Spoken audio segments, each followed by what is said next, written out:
നമ്മുടെ കേരളത്തിന്റെ വിവിധ ഭാഗങ്ങളിൽ നിന്ന് ലോറിയിലും വാഹനങ്ങളിലും പൂഞ്ഞാർ നിയോജകമണ്ഡലത്തിലെ മലയോര മേഖലയിൽ കൊണ്ടുപോയി ഡംപ് ചെയ്യുക മാലിന്യങ്ങൾ, പ്രത്യേകിച്ച് കോഴിയുടെ വേസ്റ്റ് ഉൾപ്പെടെ. എന്നിട്ട് അതിനപ്പുറം വെള്ളിക്കുളത്ത് വന്നത് ആശുപത്രിയിലെ മാലിന്യങ്ങളാണ്.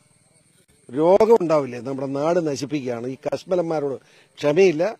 ഇനി മേലിൽ എന്റെ നിയോജകമണ്ഡലത്തിൽ എവിടെയെങ്കിലും മാലിന്യം നിക്ഷേപിക്കാൻ വന്നാൽ ആ വാഹനം കസ്റ്റഡിയിലെടുത്ത് തീയിട്ട് നശിപ്പിക്കുന്നതാണ്.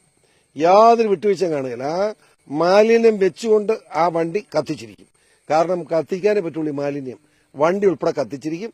പിന്നെ അതിന് നമ്മുടെ ആളുകൂടി ഞാൻ അഭ്യർത്ഥിക്കുന്നു, ആര് കണ്ടാലും അന്നേരം തടഞ്ഞു നിർത്തി തീ വെച്ചുകൊള്ളുക, പെട്രോൾ ഒഴിച്ച്. അതിന്റെ കേസ് നടത്തുന്ന ഉത്തരവാദിത്വം ഞാൻ ഏറ്റെടുത്തിരിക്കുന്നു. ഈ കാര്യം വളരെ സ്ട്രിക്റ്റ് ആയിട്ട് പറയുകയാണ്. കേസ് ഞാൻ ഏറ്റെടുക്കുന്നു. നിങ്ങൾ പിടിച്ചാൽ അന്നേരം കത്തിച്ച് കളഞ്ഞേക്കാം. ഒരു ക്ഷമയും വേണ്ട. മേലിൽ ഒരുത്തിനെ അനുവദിക്കുകയില്ല. ഈ മാലിന്യം കൊണ്ടിട്ട് തന്നെ കക്കൂസാണോ പൂഞ്ഞാറ്? തേണ്ടികൾ. ശക്തമായ പ്രതികരണം ഉണ്ടാവും, ഒരു സംശയം വേണ്ട.